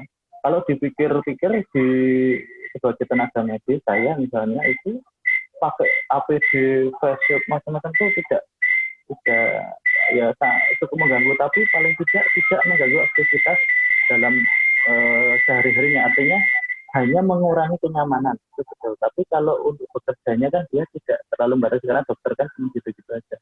Nah, sekarang sebagai pekerja di kontraktor bagaimana? Nah, itu. Penggunaan masker. Saya malah baru tahu kalau masker itu tidak disarankan pada saat olahraga ya. Nah, saya sendiri juga menyarankan kalau memang bisa ya menggunakan masker terus saja. Ya sekarang face shield itu kan dia melindungi full. Jadi kecurigaan bahwa kontaminan itu akan menempel ke wajah itu kan hilang dengan kita memakai face shield. Tapi kalau masker kan masih bisa masuk, nempel di mata kita, nempel di kulit, pipi dan lain-lain, mungkin masih jidat. Nah, dengan face shield kan itu akan berkurang. Nah, makanya sekarang saya kembalikan, kalau memang itu bisa dilakukan ya sebaiknya dipakai. Nah, tapi kan itu kembali. Artinya kita punya minimal minimal requirement untuk mencegah. Minimal ya menurut saya ada masker. Gitu. Saya pikir itu yang bisa saya sampaikan. Baik, terima kasih untuk jawaban dari Bapak Dokter Lukman Ade Chandra. Terima kasih ya Bapak.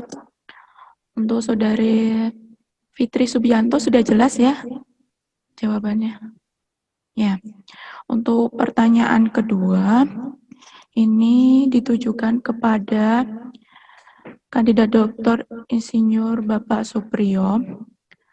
Pertanyaan dari Ashari Amir. Saudara Ashari Amir, bisa disampaikan pertanyaannya untuk Bapak Supriyo. Halo.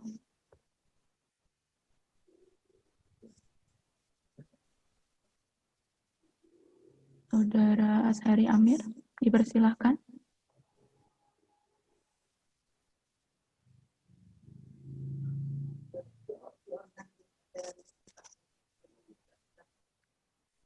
Baik, sepertinya Saudara Ashari Amir tidak ada ya.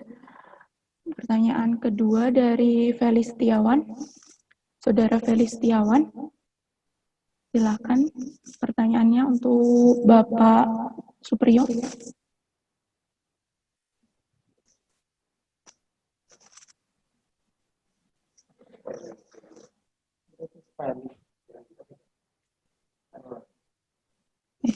Nggak ada lagi ya, Felis Setiawan. Untuk selanjutnya, pertanyaan dari Deoni Daniswara untuk Pak Dr. Lukman Ade Chandra kepada Saudara Deoni Daniswara. Dipersilakan. Ya, untuk Ya, Dokter, videonya bisa diperlihatkan, Saudara Deoni. Iya. pertanyaan kepada Dokter Lukman, kalau virus corona atau COVID-19 berasal dari Wuhan dan berasal dari hewan kelelawar, kenapa di Indonesia itu tidak tersebar dari dulu? Padahal di Indonesia Kak, ada di daerah Sulawesi Utara, Pasar Tomohon itu termasuk pasar ekstrim. Kenapa tidak terjadi penyebaran dari dulu? Terima kasih.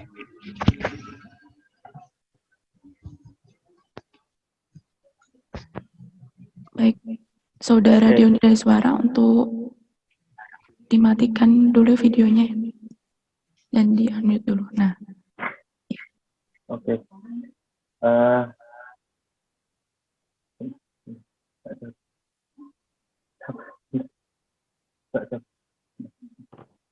Oke. Jadi pertanyaannya tadi kenapa kok tidak ada di Indonesia gitu. Nah, jadi begini Mas, ini namanya coincidence ya. Jadi coincidence itu adalah salah satunya adalah kebetulan. Nah, yang namanya virus itu kan mengalami mutasi. Nah, kenapa kok ini disebut sebagai virus? Salah satunya dari kelelawar. Jadi ini hipotesis ya. Jadi tidak kok pasti. Artinya ilmu virologi, ilmu mengenai virus sendiri itu saat ini virus pada hewan saat ini masih terbatas. Dan kemarin ada beberapa hipotesis yang menyatakan bahwa ini berasal dari coronavirus kelelawar. Nah, bat coronavirus. Nah, bat coronavirus itu kemarin juga mengalami mutasi dan akhirnya dia bisa menginfeksi manusia itu pada SARS ya tahun 2002 kalau tidak salah. Nah, yang baru-baru ini SARS itu kan juga dari Cina. Nah, ternyata muncul lagi mutasi ya menjadi virus coronavirus yang baru yang sebenarnya dia menginfeksi kelelawar tapi ternyata dia akhirnya bisa menginfeksi manusia karena terjadi mutasi tadi. Nah, ketika diteliti ternyata dia 90% materi genetiknya itu mirip dengan SARS. Ya, 90% itu sama. Makanya kenapa hipotesis muncul bahwa ini bisa jadi adalah perubahan dari virus yang sebelumnya, coronavirus yang sebelumnya. Nah, seperti itu. Nah, kenapa kalau di Sulawesi kok tidak muncul? Bisa jadi menunggu waktu saja. Artinya itu mutasi itu kita tidak bisa prediksi. Ya, sama seperti sel kanker. Sel kanker itu kita sulit memprediksi apakah ini akan menghasilkan kanker karena dia juga mengalami mutasi. Ya, mutasi itu perubahan secara genetis ya, perubahan dari struktur terkecil dari sel yang dia berubah sifat, ya, yang awalnya hanya menginfeksi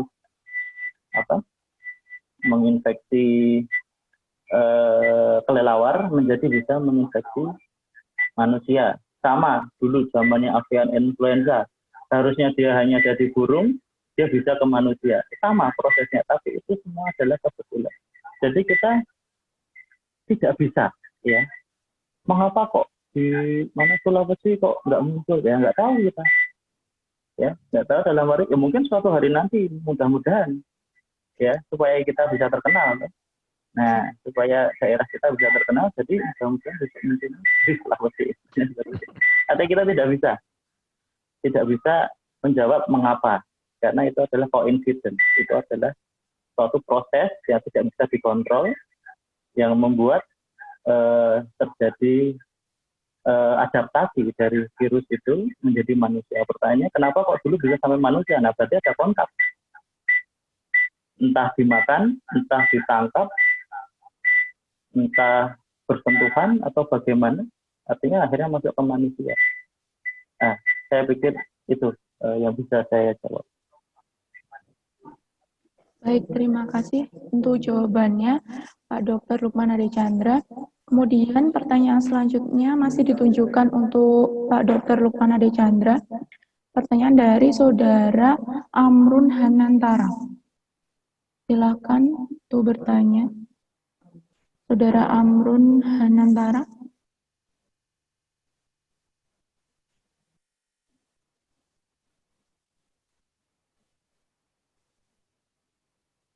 Halo, Saudara Amrun?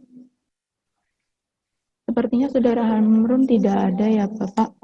Baik, untuk selanjutnya kepada Saudara Prasetyo STMN, dipersilakan untuk bertanya kepada Pak Dr. Lukman. Assalamualaikum warahmatullahi wabarakatuh. Waalaikumsalam warahmatullahi wabarakatuh. Yang ingin saya tanyakan, Pak, Prasetyo, bisa dinyalakan videonya? oh, enggak, Bu. Ya. Mungkin saya mute saja karena jaringannya agak payah di sini. Oh, ya sudah Bapak. Ya. Gini, Pak, yang ingin saya tanyakan terkait pekerjaan proyek ya, terutama untuk surveyor, kemudian pekerja lapangan yang tentunya berinteraksi dengan orang banyak, misalnya dalam pemetaan. Nah, standar APD seperti apa sih yang ideal diterapkan atau digunakan agar para surveyor ini kiranya aman di lapangan nanti? Mungkin itu, Pak. Terima kasih.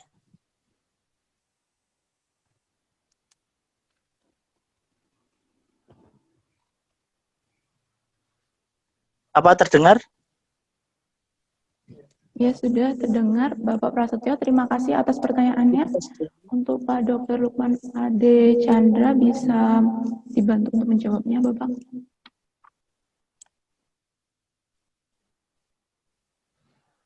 Baik, terima kasih. Saya coba menjawab, tapi mungkin nanti Pak Dr. Supriyo bisa menambahkan. Mungkin lebih detail ya. Jadi kalau saya pribadi, bagi siapapun ya yang berinteraksi dengan banyak orang, dalam arti ya entah itu pekerja surveyor atau pegawai bank, teller ya misalnya, atau dosen, itu standar minimal nomor 1 itu masker surgical, ya, surgical mask, ya, itu satu. Yang kedua, face shield, ya. Face shield ini menjadi penting karena apalagi di luar ya, yang mungkin udara juga berpengaruh ya, dalam arti bisa menghembuskan droplet-droplet tersebut. Saya pikir daripada menempel ke wajah, lebih baik ditutup dengan face shield. Jadi face shield, kemudian habis itu surgical mask ya, saya sarankan untuk minimal yang surgical. Yang ketiga adalah sarung tangan. Nah, sarung tangan di sini menjadi penting karena siapa tahu banyak menyentuh benda, ya, banyak menyentuh benda. Jadi untuk APD 3 itu. Nah, untuk kebiasaan cuci tangan ya tetap seperti biasa cuci tangan. Kemudian satu lagi yang penting mungkin baju kerja. Jadi baju kerja ini untuk standarnya sebenarnya ya tidak perlu yang steril seperti yang di rumah sakit tidak. Tapi paling tidak baju kerja ini hanya khusus untuk kerja saja, hanya sebagai pencegah bahwa ini akan kita bawa ke rumah. Kayak gitu. Saya pikir itu saja. Jadi untuk APD ya masker, face shield, maskernya surgical ya, kemudian sarung tangan. Sarung tangan pun itu tergantung situasi. Kalau memang bisa digantikan dengan cuci tangan yang intensif ya, saya pikir bisa menjaga tangannya dari sentuh macam-macam, nggak apa-apa, nggak masalah, tidak perlu sarung tangan, tapi tetap kebersihan sterilisasi dari tangan itu juga diperhatikan. Kemudian yang selanjutnya adalah baju. Untuk saya itu. Baik, Pak Lukman Ade Chandra, terima kasih atas jawabannya. Mungkin untuk Bapak Supriyo bisa menambahkan jawaban. Ya, terima kasih. Jadi sebetulnya APD di konstruksi itu sebenarnya walaupun belum ada COVID itu sudah harus lengkap, ada sarung tangan, ada macam-macam. Jadi kalau prinsip apa yang di misalnya SAS dari Amerika ini maupun yang dari ASEAN misalnya, prinsipnya itu sama, Pak. Jadi kita menjaga jarak, kita pakai masker, kemudian pakai APD, kemudian kita juga pokoknya semua terlindungi. Seperti APD itu sebenarnya sudah ada sebetulnya. Cuma masalahnya kan masker itu harusnya dalam kerja memang sudah ada karena memang sudah bu, semen dan sebagainya sebetulnya sudah ada itu. Cuma mungkin karena ini masalah virus itu tersendiri maskernya itu kira-kira. Kemudian saya sangat setuju itu memang harus ya gimana ya harus diharuskan karena memang nggak mungkin kita itu untuk untuk lepas dari lingkungan yang kita tidak sadar ketika kita kerja, Pak. Kita kerja itu. Sehingga kita memang itu aja menjaga jarak itu juga sulit ya. Kadang-kadang kita misalnya ngukur bareng dan sebagainya, misalnya surveyor maupun yang lain itu sangat riskan. Makanya orang di lapangan sangat riskan. Tapi kadang-kadang kearifan lokal di Indonesia itu tidak bisa membantu sepenuhnya dengan pengembangan teknologi. Ya, ini yang harus kita perjuangkan. Jadi saya setuju dengan apa yang dikatakan Pak Lukman tadi tentang syarat-syarat kesehatan dan sebagainya. Tapi sebelumnya memang sudah ada, Pak. Jadi APD kita itu dari dulu sudah ada untuk yang di luar COVID itu memang sudah ada seperti itu. Cuma memang beda mungkin.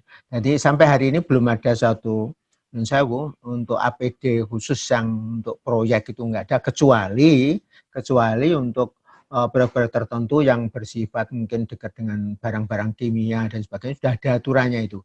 Jadi di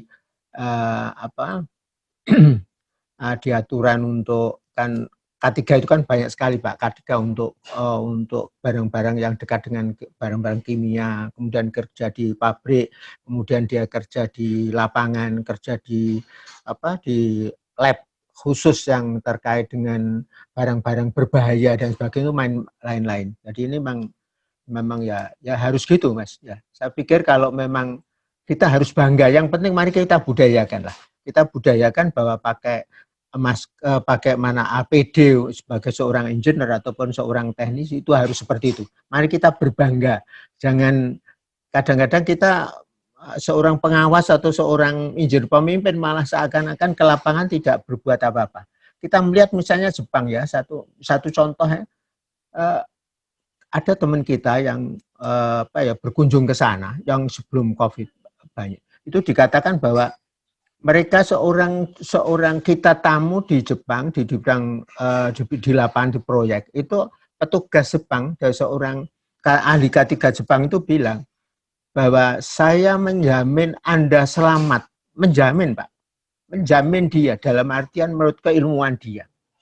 Nah, tapi kita kan tidak. Jadi mereka betul-betul seperti orang mau pergi ke seperti astronot itu. Bagaimana dia? Itu dulu loh, lebih-lebih sekarang gitu. Nah, mari kita coba karena kita sudah jadi prinsip sama, Pak. Di OSHA di Amerika ini sama. Jadi ada bagai jarak, kemudian cuci tangan dan sebagainya. Itu semua sama. Ya, nutrisi juga sama. Nah, kita itu sedang susah ya bangsa kita menghadapi satu masalah ini yang gimana caranya untuk apel itu ya enggak bisa apel sebelum itu. Induksi juga sulit juga kita lakukan. Makanya ini kita mulai. Jadi ini mari kita coba untuk melakukan dimulai dari diri sendiri, dibudayakan untuk keselamatan kerja ini dan lebih-lebih dengan COVID ini. Dan sekali lagi jangan berpikir bahwa COVID ini akan sebelum terjadi ada satu antivirus yang benar-benar itu enggak mungkin, Pak. Itu sulit dan itu waktunya kita enggak tahu. Katanya demikian, Pak, para ahli. Makanya mudah-mudahan, Pak, kita orang engineer bisa infrastruktur Indonesia yang demikian besar oleh Pak Jokowi ini, mari kita dukung dengan baik dan kita sebagai bertanggung jawab sebagai seorang engineer untuk keselamatan diri kita harus kita jaga sehingga nanti tidak akan merugikan yang lain. Saya kira itu, Mas, ya, yang bisa saya sampaikan. Baik, terima kasih Bapak Supriyo atas tambahan jawabannya untuk diskusi ini. Kemudian lanjut untuk pertanyaan terakhir ditujukan kepada Bapak Supriyo. Pertanyaannya dari Saudari Sri Palupi Listiani. Kepada Saudari Sri Palupi Listiani, dipersilakan untuk menyampaikan pertanyaannya.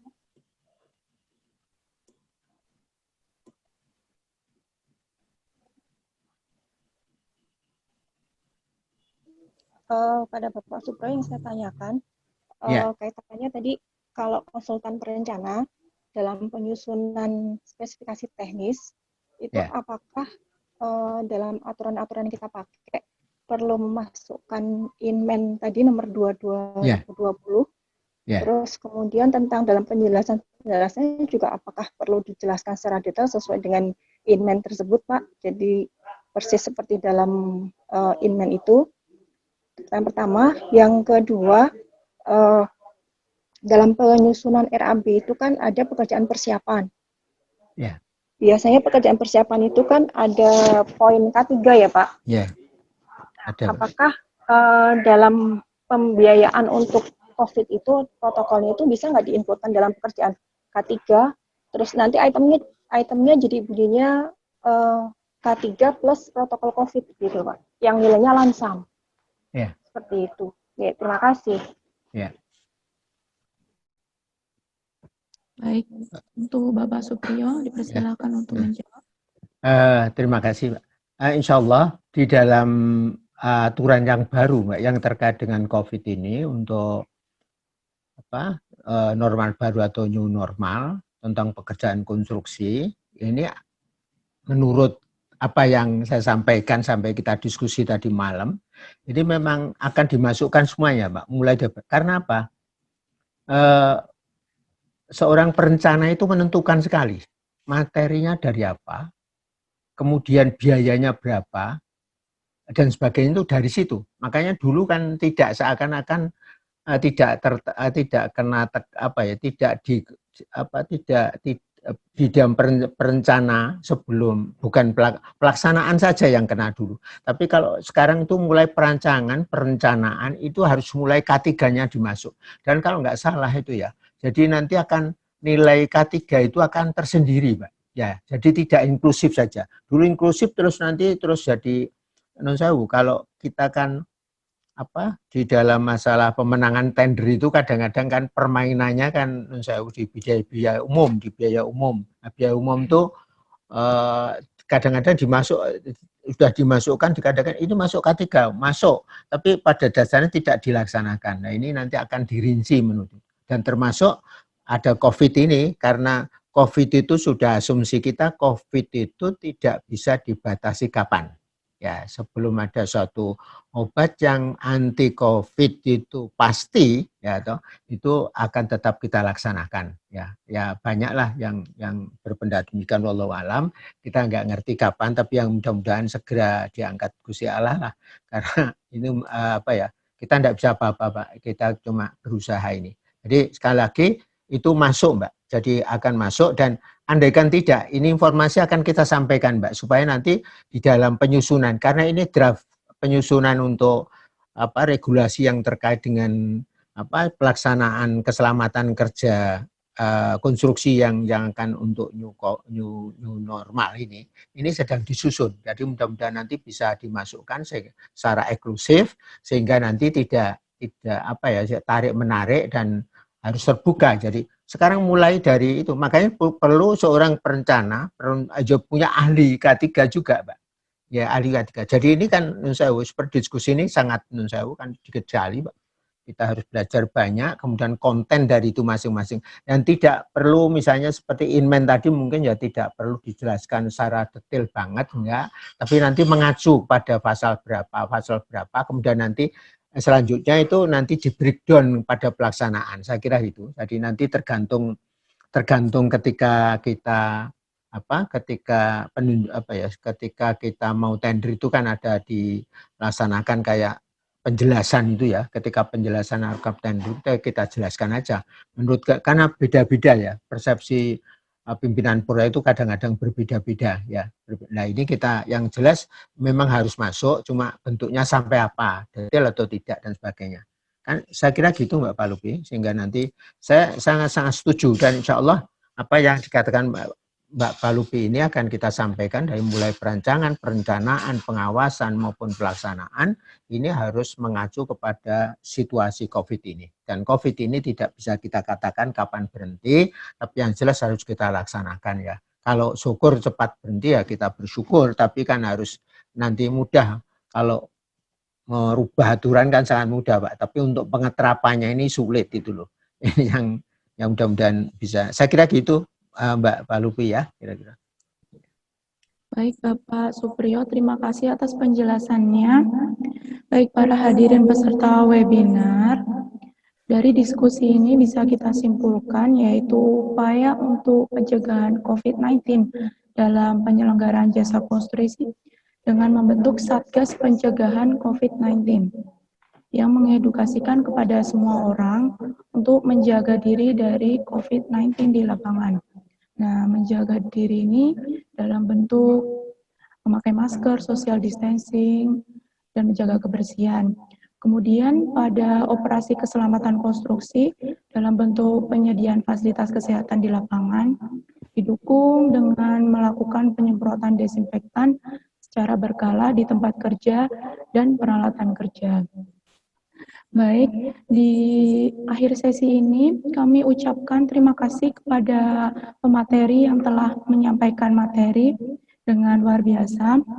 Dan kami juga mengucapkan terima kasih kepada para peserta webinar atas partisipasinya. Saya Widya Kartika, selaku moderator, mohon undur diri. Kita bertemu dalam diskusi-diskusi berikutnya di lain kesempatan. Terima kasih. Selamat siang, salam sejahtera.